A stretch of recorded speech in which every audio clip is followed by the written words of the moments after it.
Hey everyone, and welcome. I am absolutely thrilled to have you here for this explainer. Today, we're setting off on a really powerful, deeply personal journey.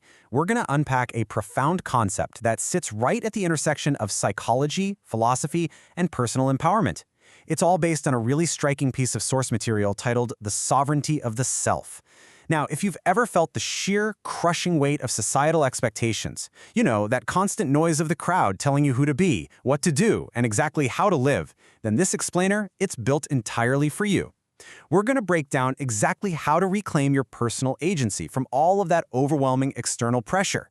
So get ready, because the ideas we're about to explore are designed to fundamentally shift how you interact with the world around you. Just let that statement sink in for a second. Don't let anyone convince you that you are helpless and hopeless in this complex world. That isn't just a sentence, right? It is a battle cry. The source text we're analyzing today doesn't tiptoe around the reality we live in. It acknowledges right away that our world is incredibly complex. And honestly, in a complex world, the absolute easiest thing to do is just surrender. To feel small. To feel, exactly as the quote says, helpless and hopeless. But the author immediately hits us with this defiant tone.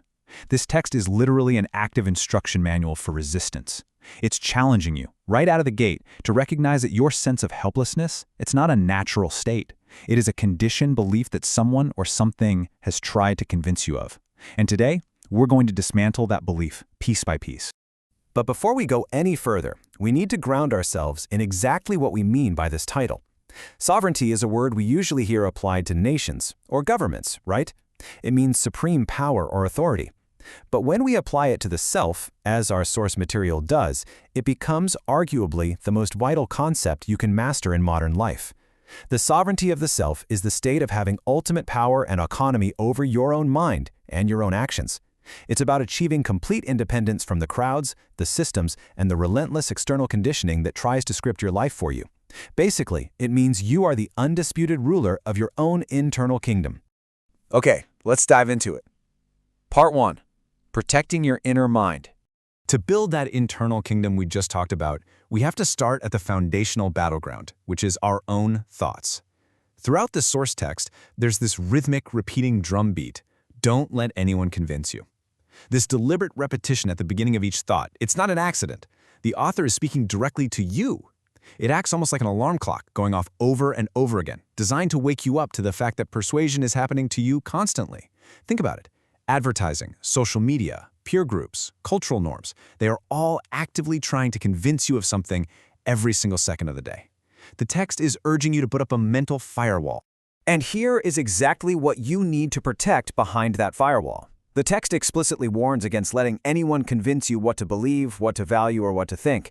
This is such a fascinating micro-narrative about guarding our mental independence. Because really, think about it. Our beliefs form our reality. Our values dictate our decisions, and our thoughts generate our actions. If someone else is programming what you believe, value, and think, well then, who is actually living your life? You're essentially outsourcing your very existence. The sovereignty of the self begins with a radical audit of your own mind.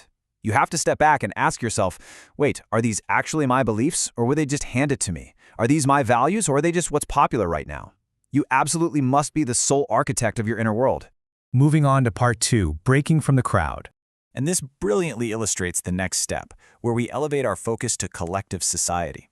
On one side, we have this immense gravitational pull to be dependent on the system, to follow the crowd and basically just do what everyone else does. And hey, it's comfortable there. It's safe, it's predictable. But the source material sharply contrasts this against the positive, liberating space of having control, power, and autonomy over yourself. The reality is, you can't have both. You cannot be sovereign while simultaneously moving perfectly in step with the herd. The text is demanding that you recognize this inherent friction between individual autonomy and systemic conformity. Breaking from the crowd isn't about being rebellious just for the sake of it, It's a necessary requirement for reclaiming your actual freedom. Which brings us to part 3, reclaiming your personal power. Because the system doesn't just want you to follow along. It actively tries to strip you of your agency. Just look at the absolute power in these rejections. The source text identifies the specific lies we are fed on a daily basis. The idea that you have no control, the idea that you are helpless, the idea that you somehow lack power and autonomy over yourself. These are paralyzing concepts. When you buy into them, you become completely passive. You just let life happen to you. But the text frames these not as fixed facts of life, but as external arguments that you have to actively reject. The very moment you refuse to believe you're powerless, the overwhelming complexity of the world stops being this crushing weight. Instead, it becomes a landscape of variables that you can actually navigate. You shift from being a victim of circumstance to an active player who retains ultimate control over their own response to the world. Part 4. Demystifying authority and heroes. To truly own our power, we really have to tackle the illusions we build around authority. And this is a profound reality check from the text. Don't let anyone convince you that people in authority are always right, as they are human. From a very young age, we're conditioned to defer to titles, to uniforms, degrees, and positions of power. We tend to equate authority with infallibility. But the author strips away all of that institutional armor with one simple, indisputable word: human. A title doesn't erase human fallibility. A badge doesn't prevent error. When you unconditionally surrender your judgment to authority figures, you are literally giving away your sovereignty. You have to learn to respect order without ever sacrificing your right to question absolute power. Now, what's really interesting about this is that this logic doesn't just apply to authority figures, it applies to our personal heroes as well. It's one thing to question a boss or a politician, sure.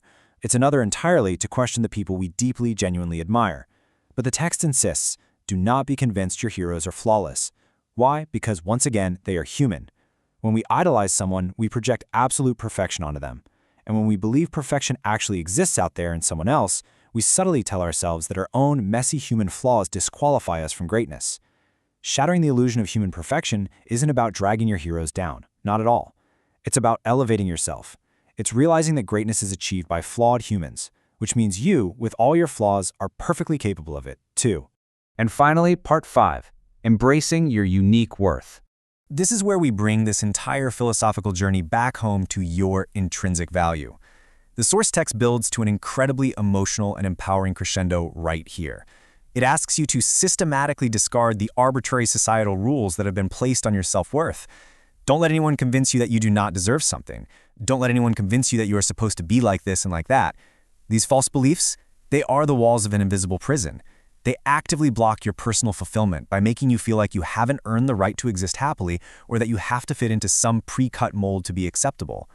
The text explicitly tells you to reject the idea that you are not enough to have great things. Your worth is not conditional. It's not something granted by the crowd. It is inherent. So, the crucial point is this. This final statement is the ultimate realization of the entire text. Everything we've discussed today, protecting your mind, breaking from the crowd, reclaiming your power, questioning authority, it all culminates right here. Don't let anyone convince you that you are not unique. Society runs on conformity, right? It functions easiest when everyone is interchangeable. Therefore, society has a vested interest in making you feel ordinary. But your individuality, your specific, unrepeatable combination of thoughts, flaws, values, and dreams, is actually your greatest power. It is the very source of your sovereignty. Wow. We've unpacked some incredible depth from this text today, moving from the internal defenses of the mind all the way to the external rejection of societal conformity. We've seen exactly how external forces try to script our lives, and we've walked through the precise mindset required to take the pen back. So as we wrap up this explainer, I want to leave you with one final thought. Because this isn't just a theoretical exercise, it is a choice you have to make every single day when you step out your front door. Will you surrender your agency and let the crowd convince you of who you are? Or will you claim your sovereignty today? The choice is entirely yours. Keep learning, keep questioning, and I'll see you in the next explainer.